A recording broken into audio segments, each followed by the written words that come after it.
जी friend, तो next lecture के अंदर हम लोग देखने वाले हैं एक बहुत इम्पॉर्टेंट टॉपिक। वो है इफ़ेक्टिव एटॉमिक नंबर यानी कि EAN रूल, जिसको 18 इलेक्ट्रॉन रूल भी बोला जाता है। कई लोग समझते हैं ये दो डिफर करते हैं, बेसिकली इनका सेंस एक ही है, बस नाम अलग अलग है। Effective atomic number rule basically दिया गया था सिजविक एक साइंटिस्ट थे, केमिकल बॉन्डिंग पे बड़ा काम किया है, और उन्होंने ये ख़ास तौर पे दिया था मेटल कार्बोनाइल्स के लिए। ठीक है ना, मतलब अब अगर माने कि केमिकल बॉन्डिंग पे 10 लोगों ने काम किया है तो उन पे टॉप पे जो है वो सिजविक है। Effective atomic number rule states that, इसकी डेफिनेशन क्या है वो ध्यान से पढ़नी है। A transition metal complex is most stable, वो सबसे ज़्यादा स्टेबल कब होगा? When the total number of electron surrounding the central metal, जिस सेंट्रल मेटल है उसको सराउंड करने वाले जो इलेक्ट्रॉन्स का नंबर होगा, equals the atomic number of the nearest noble gas. Simple सी बात है, मान लिया ए है आपके पास, इसके साथ कई चीज़ें जुड़ी हुई हैं, तो ये सेंटर के गिर्द इलेक्ट्रॉन होंगे जो इसके साथ बांड बनाए हुए हैं, इनको अगर गिने तो ये किसी अगर नोबल गैस जैसा बन जाएं तो अल्टीमेटली हम बोलेंगे इसको कि भाई ये स्टेबल है, क्योंकि नोबल गैसेस स्टेबल हैं। हर एक की कोशिश होती है नोबल गैस जैसा बनने की। ऐसे एक अच्छा आदमी होता है तो हर दूसरे की भी कोशिश होती है बुरे आदमी की कि मैं अच्छा बनूं, तो वो क्या करता है, अच्छाइयाँ लेके आता है अपने अंदर। इसी तरीके से कोई भी मॉलिक्यूल इलेक्ट्रॉन का नंबर पूरा करेगा नोबल गैस जैसा बनने के लिए। आगे इंपॉर्टेंट बात है फॉर ट्रांजिशन मेटल से ब्लॉक डी ब्लॉक मेटल्स, ठीक है। Generally this usually corresponds to 18 electron. तो अगर ट्रांजिशन के बारे में बात की जाएगी तो 18 इलेक्ट्रॉन्स बोला जाएगा इसको इन द वैलेंस शेल। तो वैलेंस शेल में अगर 18 पूरे कर देंगे उनके, तो अल्टीमेटली क्या हो जाएगा, ये 18 इलेक्ट्रॉन रूल कहलाएगा। क्योंकि जो आप देखें डी के अंदर क्या क्या होता है, आपके पास डी कब आता है? जब एस भी आ जाए, पी भी आ जाए, फिर डी आता है। तो एस के अंदर 2, पी के अंदर 6, डी के अंदर 10, तो कितने हो गए वो मिला जुला के 18। अगर ये शेल हम लोग कंप्लीट कर देंगे 18 आउटर मोस्ट शेल, तो अल्टीमेटली उसको 18 इलेक्ट्रॉन रूल बोल दिया जाएगा। ठीक है ना, मतलब पूरा शेल कंप्लीट होगा, वो नोबल गैस जैसा ही बन जाएगा ना।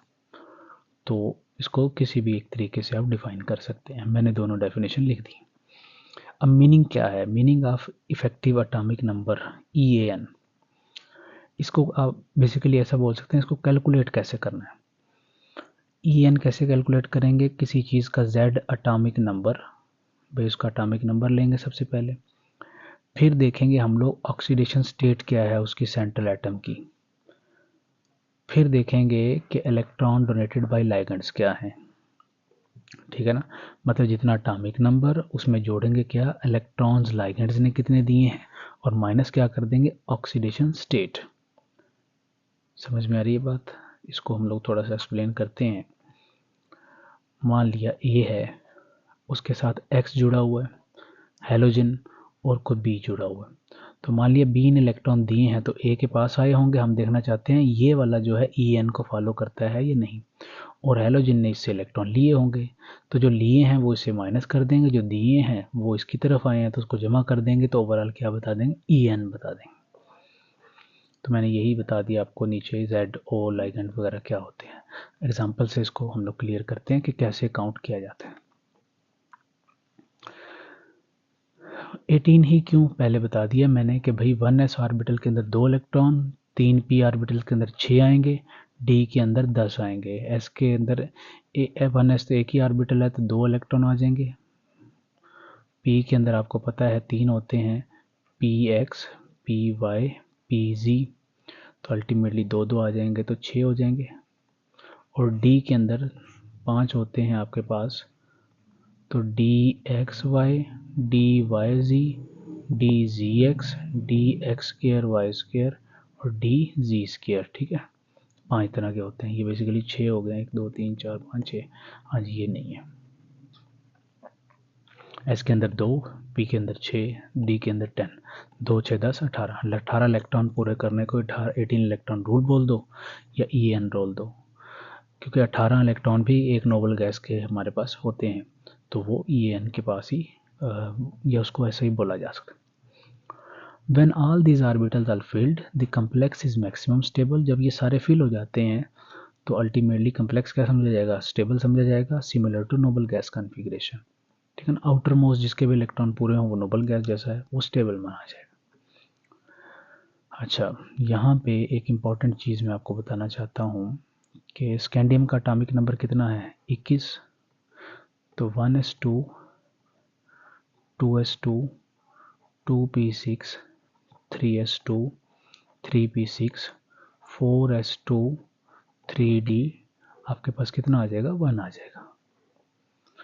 तो गिन लेते हैं इलेक्ट्रॉन, 2 और 2 4 और 6 10, 10 और 2 12 और 6 18 19 20 21। ठीक है, ये इसकी इलेक्ट्रॉनिक कन्फिग्रेशन होगी। टाइटेनियम की कितनी होगी, 22। क्या होगी, 1s2, 2s2, 2p6, 3s2, 3p6, 4s2, 3d, कितना हो जाएगा, 2 हो जाएगा। ठीक है, और इसी तरीके से इसके लास्ट में क्या आने वाला है, 3d आपके पास ही आने वाला है, 3 आ जाएगा। और क्रोमियम के पास क्या आने वाला है, बाय रूल तो ये आना चाहिए 4s2, 3d4, लेकिन ये नहीं आता, बल्कि ये आता है 4s1, 3d5। ठीक है, मैंगनीज का भी इसी तरीके से 3d6 आ जाएगा। ठीक है ना, उसके बाद बल्कि 3d5 आएगा, सॉरी, ये आएगा 4s2 हो जाएगा। आयरन का 4s2, 3d6 हो जाएगा। इसका क्या हो जाएगा, 3d7। इसी तरीके से 3d8, इसका क्या हो जाएगा, 3d10, 4s1। और इस तरीके से जिंक का क्या हो जाएगा, 4s2, 3d10। ठीक है, क्रोमियम और कॉपर के अंदर एक्सेप्शन है। एक्सेप्शन भी क्या है, रूल है, ऐसा मान के चलेंगे। कभी देखें डी हाफ फील्ड है, ये फुली फील्ड है, इनकी कोशिश होगी दोनों हाफ फील्ड हो जाएं, एक इलेक्ट्रॉन यहाँ पे आ जाएगा, दोनों हाफ फील्ड है, खुशी से रह रहे हैं। कॉपर इसी तरीके से, अगर इसका होना क्या चाहिए था, आपके पास होना ये चाहिए था कि भाई 4s2, 3d9, एक इलेक्ट्रॉन उठ के चला जाएगा यहाँ पे, दोनों हाफ फील्ड रह के खुश होना चालू करेंगे। सिमिलैरिटी में ये बताना चाहता हूँ याद रखने के लिए कि आप देखें 4s और 3d, इसका इनको अगर देखें जोड़ें तो 2 1 आ रहा है 21, तो उतना ही एटॉमिक नंबर बन रहा है। उसके बाद हमारे पास जितना एटॉमिक नंबर ये है, उसके अंदर उतने ही ये आखिर में बन रहे हैं इलेक्ट्रॉन टाइप। ठीक है, यहाँ पे क्या होगा, 4s2, 3d ये होगा। तो एक चीज़ तो आप ये याद रखेंगे कि भाई जितना उसका एटॉमिक नंबर होता है तो उतना ही वो पहला हिस्सा s के अंदर रख देंगे और दूसरा d के अंदर रख देंगे। ठीक है, तो ये चीज़ आपको पता होनी चाहिए। स्कैंडियम से चालू होता है जिंक तक, जिंक का एटॉमिक नंबर 30 है, क्योंकि ये पता होने चाहिए इतनों के, तभी हमें इलेक्ट्रॉन काउंट मेथड आएगा। मान लिया आपके पास आ चुका है स्कैंडियम +2। ठीक है, तो अब आप क्या करेंगे, जब आपके पास 2 इलेक्ट्रॉन निकालने, इसका मतलब है, तो किससे निकालेंगे, s से निकालेंगे। जब s से इलेक्ट्रॉन 2 निकालेंगे तो क्या रह जाएगा, 3d1 रह जाएगा। ठीक है, 3d1, 4s0, तो लास्ट में क्या बच गया आपके पास 1। तो आप देखें, अगर स्कैंडियम का हमने 2+2 वाला कैटायन लिखना है तो लास्ट वाला हिस्सा d को रिप्रेजेंट करेगा। टाइटेनियम +2 क्या होगा आपके पास, तो आप बोलेंगे 4s0, 3d2 हो जाएगा। कहाँ से पता चला, लास्ट हिस्सा +2 ऑक्सीडेशन स्टेट वाला। तो ये याद, मतलब हिंट रखेंगे इसका, ये ध्यान में रखेंगे, याद तो बेसिकली नहीं करना ये। हाँ, अब चालू करते हैं हम लोग इलेक्ट्रॉन काउंट करना। NiCO4। अब सबसे पहले क्या करेंगे, हम इसको देखेंगे कि भाई इसमें कितने सेंट्रल एटम्स हैं, कितनी लाइगेंड्स हैं। एटॉमिक नंबर निकल गया कितना है, 28। ठीक है ना, TVCRMnCOFe, ये यहाँ पे नहीं है, फिर कोबाल्ट, फिर निकल, फिर कॉपर और जिंक। ठीक है, ये 21 नंबर, 22, 23, 24, 25, 26, 27, 28, 29 और 30, 10 एलिमेंट्स तो आपको याद होने चाहिए। तो एटॉमिक नंबर आपने निकल का लिख लिया 28, ठीक है जी। मतलब इसके अंदर कितने इलेक्ट्रॉन हैं निकल के पास, 28 हैं। अब ऑक्सीडेशन स्टेट 0 है। ऑक्सीडेशन स्टेट 0 क्यों लिखा है, मेटल कार्बोनाइल है, ये याद रख लेंगे आप कि मेटल कार्बोनाइल में हमेशा ऑक्सीडेशन स्टेट 0। निकालेंगे कैसे, अब आप देखें Ni प्लस 4 टाइम्स क्या लिखेंगे, CO is equal to chargeless species है तो 0, कार्बन मोनोऑक्साइड एक न्यूट्रल स्पीशी है तो 0 रखेंगे, तो निकल का कितना आ जाएगा ऑक्सीडेशन स्टेट 0। क्योंकि कार्बन मोनोऑक्साइड एक न्यूट्रल लाइगेंड है तो जितने भी मेटल कार्बोनाइल देखेंगे प्योर, तो उनके अंदर आप 0 ऑक्सीडेशन स्टेट ही देखेंगे, ये मिलेगा। तो ऑक्सीडेशन स्टेट कितना होगा, 0। अब CO डोनेट्स 2 इलेक्ट्रॉन ईच, और अगर 4 जुड़े हैं तो कितने हो जाएंगे, 8। तो इन सबको जोड़ेंगे जब 28, 0 और 8 को, तो 36 इलेक्ट्रॉन आपके पास बन गए। नियरेस्ट नोबल गैस की कन्फिग्रेशन बन गई, जिसको हम लोगों ने क्रिप्टॉन बोल दिया है, ठीक है। तो ये क्या हो जाएगा, स्टेबल होगा। स्टेबल होगा इसलिए हमें मिलता है।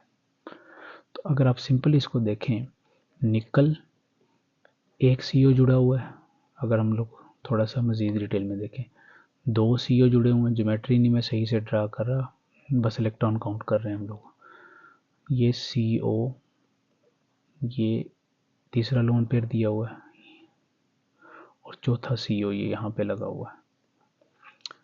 अब हम लोगों ने काउंट कैसे किए, इसके तो 28 हो गए, तो 28 जमा एक कार्बन मोनोऑक्साइड 2 इलेक्ट्रॉन देता है, तो 4 जुड़े हुए हैं, 4 2 बार 8 हो जाएगा।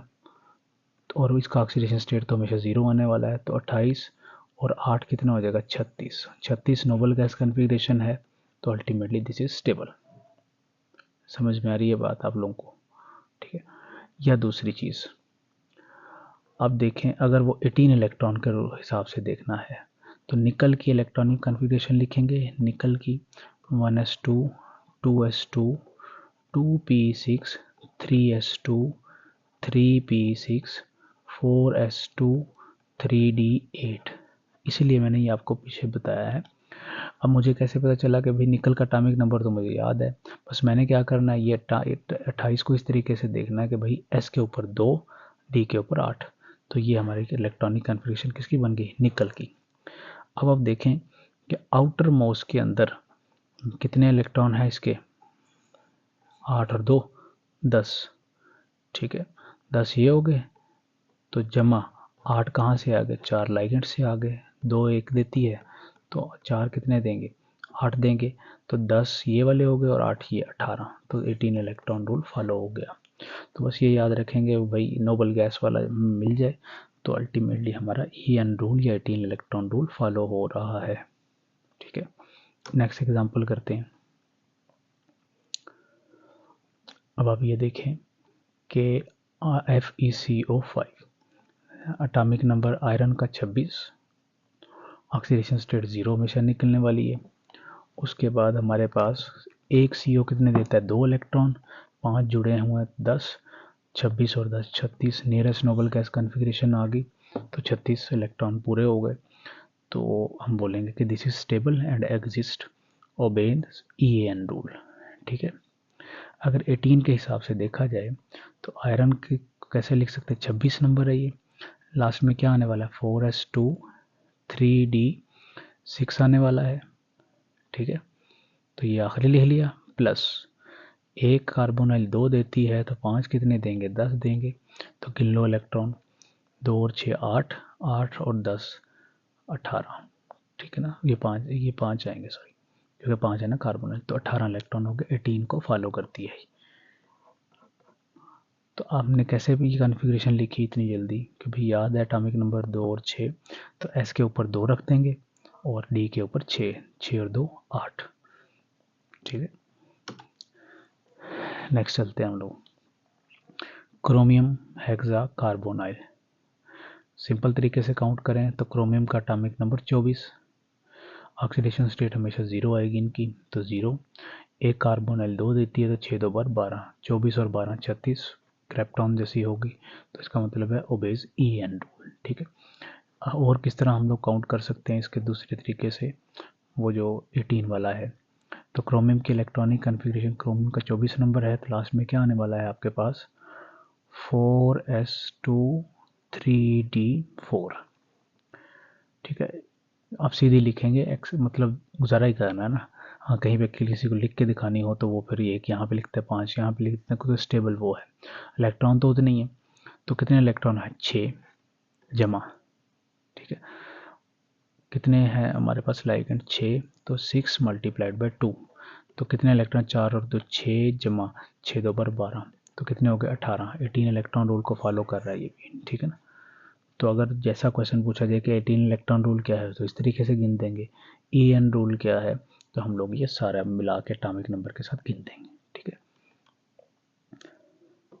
18 इलेक्ट्रॉन रूल मेथड, वही जो मैंने अभी बताया, मेटल के वैलेंस इलेक्ट्रॉन और लाइगेंड के इलेक्ट्रॉन्स, ठीक है। वैलेंस इलेक्ट्रॉन से क्या मुराद है, 4s के बीच में कितने हैं और 3d के बीच में कितने हैं। और ये मैंने आपको बता दिया, ये नंबर कहाँ से आएगा आपके पास, ये एटॉमिक नंबर से आएगा, एटॉमिक नंबर से, ठीक है। जैसे 26 है तो यहाँ पे 2 आ जाएगा, 6 आ जाएगा, 24 है 2 आ जाएगा, 4 आ जाएगा। जैसे किसी को काउंट करना है तो आयरन का कितना है आपके पास 26 है, तो 2 जमा 6 लिख देंगे, ठीक है। जमा कितने दिए हुए हैं 5, कितने कार्बोनाइल हैं 5 कार्बोनाइल 2 देता है, 6 और 2 8 जमा 5 2 बार 10, तो कितने हो गए 18। तो ये यहाँ पे लिखे हुए हैं, ठीक है। बिल्कुल आसान सा है, एमसीक्यूज टाइप है। एमसीक्यूज तो नहीं पूछे जाएंगे, वैसे वो पूछ लेंगे भाई काउंट करके दें किसी के, तो कर देंगे आप।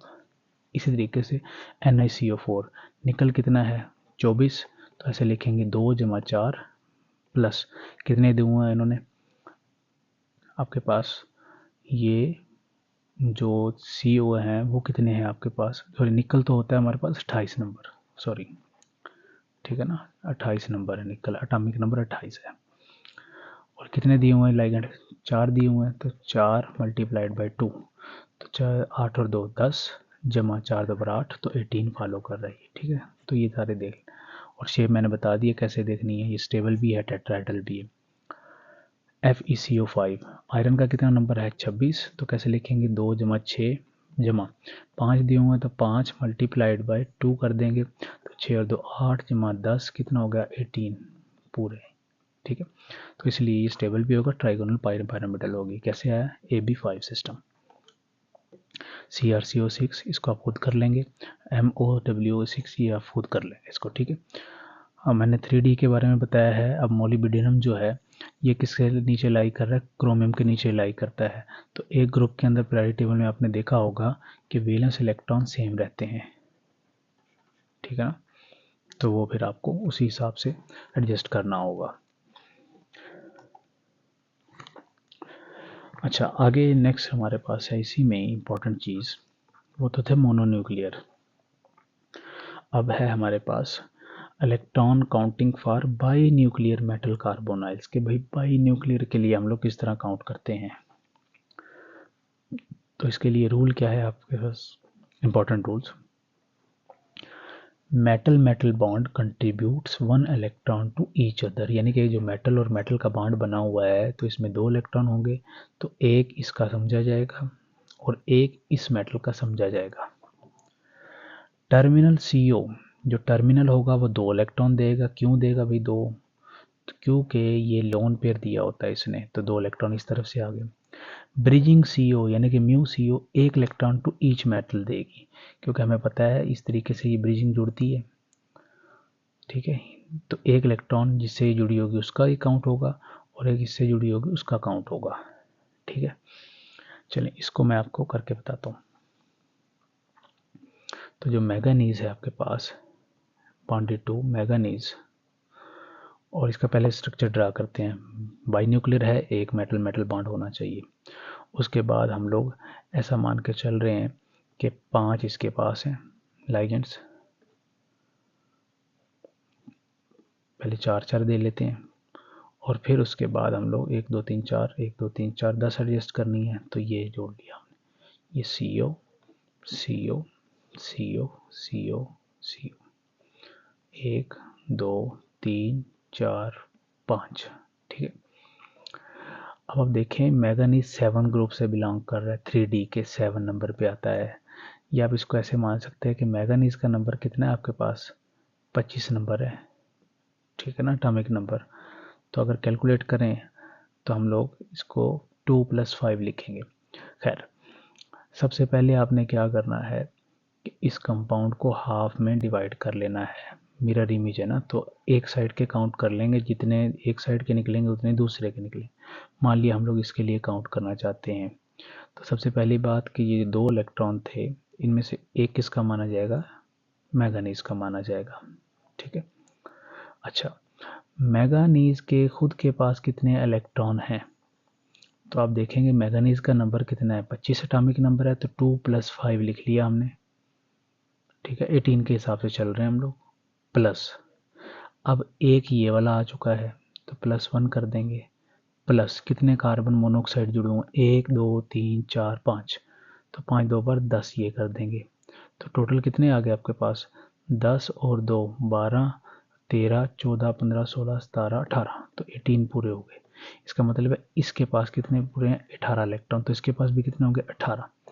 तो अब देखें दोनों ने 18 18 मेंटेन किए हुए हैं, तो इसलिए हमारे पास ये एक स्टेबल कंपाउंड बन के आया है, ठीक है। तो होपफुली आपको समझ आ गई होगी। इससे सही समझ आ रही तो ये सब मैंने लिखा हुआ है, तो इसको आप देख के अंडरस्टैंडिंग कर सकते हैं। नेक्स्ट Fe2CO9, तो आप देखें, हाँ ये आपको स्ट्रक्चर जो है वो जनरली दिए जाते हैं, अगर नहीं दिए जाते तो आप सपोजिटली कोई सा स्ट्रक्चर आप ड्रा करके उसके इलेक्ट्रॉन काउंट कर सकते हैं। अब आयरन का एटॉमिक नंबर कितना है आपके पास, ये 26 है, तो इसके लिए क्या सबसे पहले लिखेंगे भाई, देखें 2 + 6 तो लिखेंगे 18 के हिसाब से चल रहे हैं। अब यहाँ पे हम लोग इसका स्ट्रक्चर ड्रा करते हैं, Fe बॉन्डेड टू Fe करेंगे, ठीक है। उसके बाद C double bond O, C लिख लिया, एक ब्रिजिंग लगा ली। उसके बाद आप देखें कि 8 लाइगेंड रहती हैं, तो इस तरह जोड़ ली हमने, ये 4 यहाँ पे 4 यहाँ पे, CO CO CO CO CO CO CO और CO।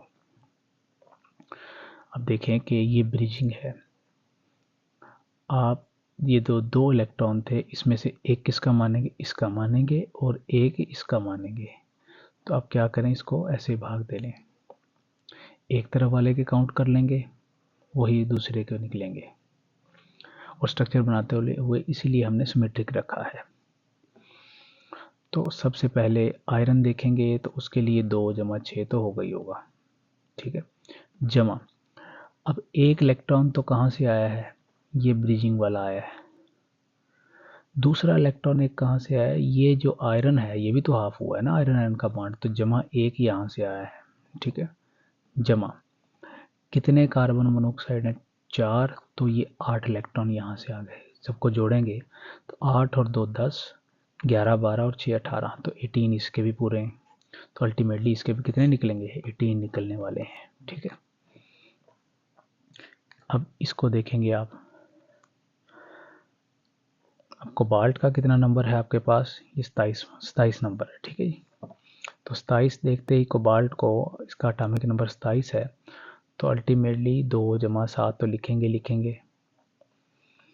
तो इसका स्ट्रक्चर पहले ड्रा करते हैं, वो साथ में हिंट दे दिया है कि ब्रिज्ड फॉर्म में ड्रा करना है, कोबाल्ट बॉन्डेड टू कोबाल्ट। अब क्या करना है, हमने ब्रिजिंग में लेके जाना है, तो एक ब्रिजिंग और दूसरा ब्रिजिंग, जहाँ पे मर्जी रख लें, इलेक्ट्रॉन सेम आने वाले हैं, 2 ब्रिजिंग पे रख लिए। अब कितने रह गए, 6 लाइगेंड एडजस्ट करनी है, तो 3 इधर और 3 इधर। आपने अगर पुराने लेक्चर लिए हैं तो आपको आइडिया होगा ये मैं स्ट्रक्चर किस तरह ड्रा कर रहा हूँ। और भी एक स्ट्रक्चर होता है इसका, तो उससे भी सेम इलेक्ट्रॉन आएंगे। अब कैसे हम लोगों ने काउंट करने हैं, किसी एक के लिए काउंट कर लें, बिल्कुल हाफ से इसको कट कर देंगे। अब इसके अराउंड देख लेते हैं कि क्या आने वाले हैं। तो कोबाल्ट है, तो अल्टीमेटली 2 + 7 तो होने वाला है, ठीक है। मैं यहाँ पे लिख रहा हूँ 2 + 7, क्योंकि एटॉमिक नंबर 2 + 7 है, 2 + 7 वाली टेक्निक हमें पता है। उसके बाद एक इलेक्ट्रॉन यहाँ से आएगा, क्योंकि इसको भी एक एक मिलेगा, ये टूटेगा जब, जमा एक इलेक्ट्रॉन यहाँ से आएगा क्योंकि ये भी यहाँ से एक सिंगल बॉन्ड था, 2 इलेक्ट्रॉन थे और एक इलेक्ट्रॉन यहाँ से आएगा तो ये 1 यहाँ पे लिख दिया, ठीक है। जमा ये तो 2 देते हैं तो 3 2 पर 6 यहाँ से आ गए। टोटल गिन लेंगे, 6 और 7 कितने हो गए हमारे पास, 13, 14 15 16 17 18, तो 18 ये आ गए, ठीक है। तो ये वाला क्या करता है, 18 इलेक्ट्रॉन को ओबे करता है, तो ये भी 18 को ओबे करता है, पूरा मॉलिक्यूल 18 को ओबे करता है, that's why it is stable. तो stable form obeys 18 electron rule. तो आप ये देख सकते हैं कैलकुलेशन मैंने की भी हुई है, आपको करके भी दिखा देंगे, ठीक है। आगे है हमारे पास electron counting for polynuclear cluster carbonyls. Poly cluster carbonyls के लिए, पॉलीन्यूक्लियर या क्लस्टर कार्बोनाइल्स के लिए 18 इलेक्ट्रॉन रूल होल्ड नहीं करता, तो जनरली वायलेट करते हैं, ठीक है। इसके लिए काउंट भी नहीं किया जाता, जनरली बहुत कम्प्लेक्स होता है। Fe3CO12 अगर आप देखें कि भाई इसके लिए क्यों नहीं काउंट करते, तो आप देखें ये हो गया, ऐसा नहीं है, हो नहीं सकते, हो सकते हैं लेकिन मुश्किल है थोड़ा सा, ठीक है। 12 हमने क्या करना है, इसमें कार्बोनाइल जोड़ने हैं, तो एक कार्बोनाइल जोड़ दिया, दूसरा जोड़ दिया और तीसरा जोड़ दिया, ठीक है। और उसके बाद 1 2 3 1 2 3 1 2 3 जोड़ दिया। अब आप देखें कि इस मॉलिक्यूल को यहाँ से कट करेंगे तो अल्टीमेटली हमारे पास कैलकुलेशन ठीक नहीं आएगी, एक तरफ 2 रह चुके हैं, एक तरफ 1 रह चुका है। अब एक इस तरह कट करेंगे तो फिर भी ऐसा इशू होगा, इस तरह कट करेंगे फिर भी ऐसा इशू होगा।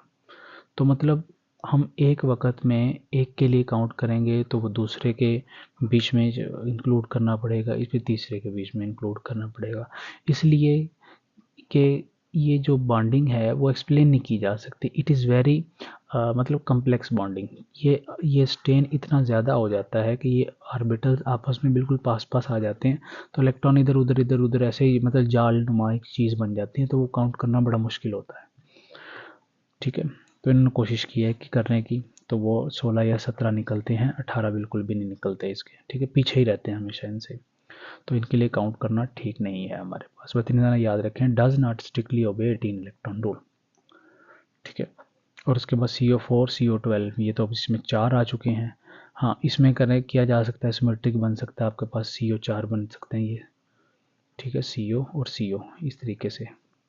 और उसके बाद लाइन 12 जोड़नी, 1 2 3 1 2 3 1 2 3 1 2 3, ठीक है। आप ऐसे कर लें फिर ऐसे कर लें, फिर वो काउंट इसके किए जा सकते हैं, इसके किए जा सकते हैं, फिर इसके।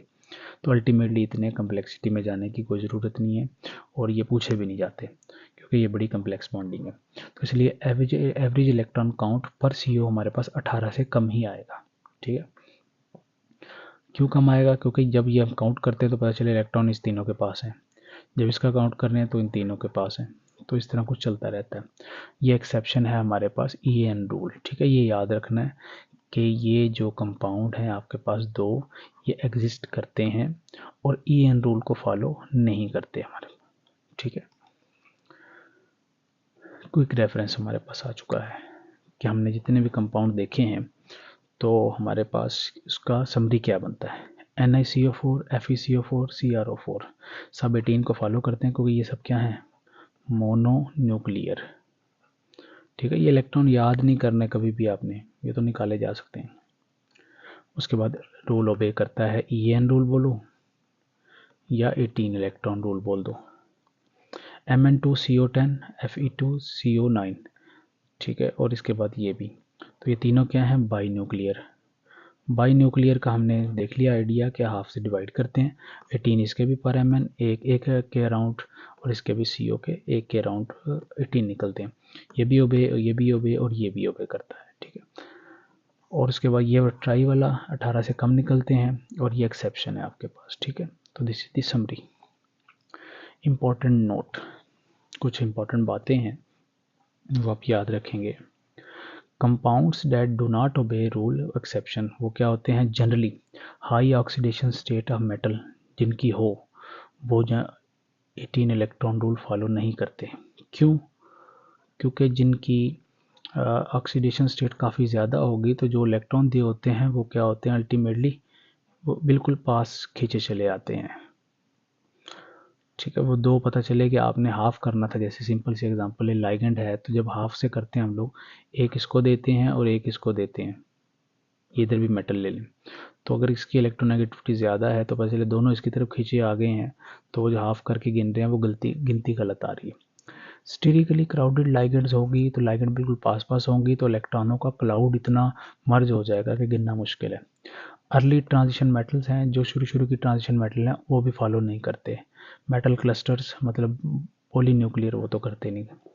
एग्जाम्पल जैसे दे दिए हैं, TiCl6-2 12 इलेक्ट्रॉनों के साथ एग्जिस्ट कर रही है, PtCl4-2 ये 16 के साथ एग्जिस्ट कर रही है, वेनाडियम हेक्सा को कार्बोनाइल ये 17 के साथ एग्जिस्ट कर रहा है, और पोली का न्यूक्लियर कार्बोनाइल्स ये इलेक्ट्रॉन डेफिशिएंट है लेकिन एग्जिस्ट करते हैं। तो वो कहने से मुराद 18 electron rule hard and fast rule नहीं है हमारे पास, बस वो स्टेबिलिटी जज करने के लिए एक आइडिया लग सकता है। अब लिमिटेशंस क्या हैं ईएन रूल की? सब कम्प्लेक्सेस पे फिट नहीं बैठता ये, मेटल कार्बोनाइल पे फिट बैठता है और ख़ासतौर पे मोनोन्यूक्लियर पे फिट बैठेगा। और ये फेल किस लिए होता है? स्क्वायर प्लेनर D8 कम्प्लेक्सेस को एक्सप्लेन नहीं कर पाता, हाई स्पिन कम्प्लेक्सेस को एक्सप्लेन नहीं कर पाता, मेटल क्लस्टर को एक्सप्लेन नहीं कर पाता, और मैग्नेटिक प्रॉपर्टीज़ को भी एक्सप्लेन नहीं कर पाता। ठीक है, ये बातें सिर्फ आपने याद रखनी। क्या है एक्सप्लेनेशन, वो मतलब नेक्स्ट क्लासेस के अंदर, या हो सकता है अगर इसमें नहीं आई तो वो नेक्स्ट सेमेस्टर का पार्ट हो। Importance in metal carbonyl chemistry, तो स्टेबिलिटी का हमें आइडिया लगता है EAN रूल से। कैसे? अगर 18 इलेक्ट्रॉन फॉलो हो रहे हैं तो वो चीज़ क्या है? स्टेबल होगी। अगर किसी के पास 17 इलेक्ट्रॉन है तो उसकी कोशिश होगी कि एक इलेक्ट्रॉन ले लूँ और कितने हो जाएं? 18 इलेक्ट्रॉन। तो ये जो इसने इलेक्ट्रॉन लिया है, ये इसने एक्सेप्ट किया है, तो हम लोग ऐसा बोल सकते हैं कि इसका रिडक्शन हो गया है, और ये खुद क्या है? ऑक्सीडाइजिंग एजेंट होगी। अगर किसी के पास 19 इलेक्ट्रॉन है तो इसने क्या करना है? एक इलेक्ट्रॉन निकालना है, खुद किस में जाएगी? 18 में स्टेबल हो जाएगी, प्लस एक इलेक्ट्रॉन निकाल दिया, तो ये क्या है? Reducing agent. तो ये रिड्यूसिंग एजेंट, ये ऑक्सीडाइजिंग एजेंट। तो कोई चीज़ रिएक्शन करेगी या नहीं करेगी ये भी अंदाज़ा लगा सकते हैं। ज्योमेट्री क्या होगी इसका भी अंदाज़ा लगाया जा सकता है। क्लस्टर तो नहीं बनाएगी, इसका भी अंदाज़ा लगाया जा सकता है। मैंने ये थोड़ी सी आपको बात बता दी। तो it predicts geometry, reactivity, tendency to form clusters. Generally role क्या है? स्टेबिलिटी डिसाइड करने में। So this is the whole about EAN rule. अगर आपको कोई क्वेरी हो तो आप कमेंट्स में पूछ सकते हैं। ये चैप्टर के शुरू में मैंने आपको व्हाट्सएप कॉन्टेक्ट दिया था, आप उस पर भी पूछ सकते हैं। फ्रेंड्स के साथ शेयर करें। नेक्स्ट लेक्चर के अंदर हम लोग चालू करेंगे सिंथेसिस, कैसे हम लोग ये मेटल कार्बोनाइल बना सकते हैं। Thank you.